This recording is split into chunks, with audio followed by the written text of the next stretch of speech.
بسم اللہ الرحمن الرحیم۔ فہم الحدیث سیشن نمبر 2 میں آج ہم جس موضوع پر بات کریں گے قرآن و حدیث کی روشنی میں، وہ ہے اسلامی تعلقات مسلم اور غیر مسلموں کے ساتھ میں۔ ایمان والیوں، اسلام ایک مکمل ضابطۂ حیات ہے۔ اس میں جہاں مومنین کے باہمی تعلقات پر جامع ہدایات ملتی ہے، وہیں غیر مسلموں کے ساتھ رویے کو بھی عدل و انصاف کے ساتھ بیان کیا گیا ہے۔ ایمان والیوں، قرآن و حدیث میں مسلمانوں کو غیر مسلموں کے ساتھ خاندانی، سماجی، معاشرتی اور معاشی الغرض ہر نوع کے تعلق کے بارے میں رہنمائی میسر ہے۔ اس کا سبب یہ ہے کہ اسلام ایک عالمگیر دین ہے۔ اس کا مخاطب کوئی ایک طبقہ نہیں بلکہ ساری انسانیت ہے۔ قرآن مجید میں اللہ سبحانہ و تعالیٰ نے ارشاد فرمایا، قُلْ يَا أَيُّهَا النَّاسُ إِنِّي رَسُولُ اللَّهِ إِلَيْكُمْ جَمِيعًا۔ آپ فرما دیں، اے لوگوں، میں تم سب کی طرف اللہ کا رسول بن کر آیا ہوں۔ سبحان اللہ۔ ایمان والیوں، جس دین کا خطاب دنیا کے سارے انسانوں اور ان کے تمام طبقات سے ہو، جو اس حیثیت سے سامنے آئے کہ وہ سارے عالم کی فلاح و نجات کا نمائندہ بن کر آیا ہو، وہ کسی طبقے سے نفرت اور عداوت کا سبق دے نہیں سکتا۔ آپ کیا بن کر آئے تھے؟ سب کے لیے رحمت والے بن کر آئے تھے۔ تو بصورت دیگر اس کا خطاب محدود ہو کر رہ جائے گا۔ جو نظریات اور افکار انسانوں کو طبقات میں تقسیم کرتے اور ان میں کشمکش پیدا کرتے ہیں، وہ دراصل ایک دوسرے کے استحصال کو بڑھاوا دیتے ہیں۔ ان کا مخاطب عمومی نہیں ہوتا، وہ ایک طبقے کے لیے کشش کا سامان ہوتے ہیں، جبکہ دوسروں کے لیے ناقابل قبول ہوتے ہیں۔ ایمان والیوں، اسلام نے اپنے عقیدے اور فکر کو عام کرنے کے لیے جبر و اکراہ کی تمام طریقوں کو رد کیا ہے، اور قرآن پاک میں فرمایا، لا اکراہ فی الدین، دین میں کوئی جبر نہیں ہے۔ ان میں سے ہر طریقہ اس کے نزدیک ناجائز اور ممنوع ہے۔ اس کے لیے اسلام نے صرف دعوت و تبلیغ کی راہ کھلی رکھی ہے۔ وہ اپنی بات کو دلائل کے ساتھ پیش کرتا ہے اور اسے قبول یا رد کرنے کی پوری آزادی دیتا ہے۔ اس نے صبر و ثبات کے ساتھ اس پیغام کو دوسروں تک پہنچانے اور مخالفت اور مزاحمت کا سامنا عزم و حوصلہ اور ہمت اور برداشت سے کرنے کا حکم دیا ہے۔ ایمان والیوں، اسلام نے تعلقات میں صداقت، تواضع، انکساری، نرمی، بردباری، تحمل و برداشت، عفو و درگزر، برائی کا بدلہ اچھائی سے دینے کی ترغیب اور ہر حال میں عدل و انصاف پر قائم رہنے کی تاکید کی ہے، جبکہ جھوٹ، مکر و فریب، درست مزاجی، غیظ و غضب، انتقام میں حد سے آگے بڑھ جانا اور فتنہ فساد سے اجتناب کا حکم دیا ہے۔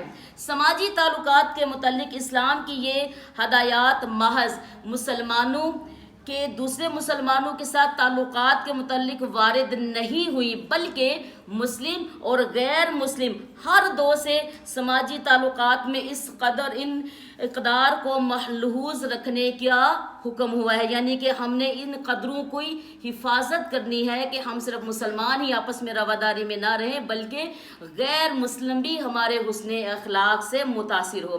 ایمان والیوں، غیر مسلم سے تعلقات کی اساسی اصول کیا ہیں؟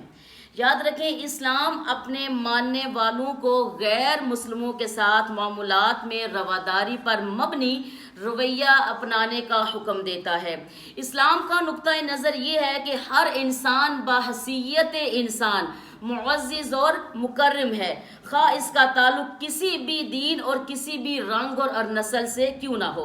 ایمان والیوں، اسلام کے نقطہ نظر کے مطابق دنیا انسانوں کے لیے امتحان گاہ ہے۔ اللہ تعالیٰ نے ہر انسان کو خدا کا پیغام قبول کرنے یا رد کرنے کا اختیار دے کر دنیا میں بھیجا ہے۔ اللہ تعالیٰ نے خود قرآن پاک میں فرمایا ہے، ترجمہ، بے شک ہم نے یعنی کہ انسان کو حق اور باطل میں تمیز کرنے کے لیے شعور اور بصیرت کے ساتھ راہ بھی دکھائی ہے، اب خواہ وہ شکر گزار ہو جائے یا نا شکر گزار ہو جائے۔ ایمان والیوں، کسی انسان کے مسلمان یا غیر مسلم ہونے میں اللہ کی حکمت ہے، یہ اللہ کی نظام ہے، اللہ کی تقسیم ہے، جس کو وہ جیسے پیدا فرما دے، جس رنگ یا جس طبقے میں پیدا فرما دے، تو سبھی مسلمانوں کو مسلمان بنا دیتا اللہ کے لیے کچھ مشکل نہیں تھی، لیکن اللہ کی رضا اور حکمت یہ ہے کہ دنیا میں ہر شخص کو اپنی پسند کا مذہب اختیار کرنے کا حق ہے۔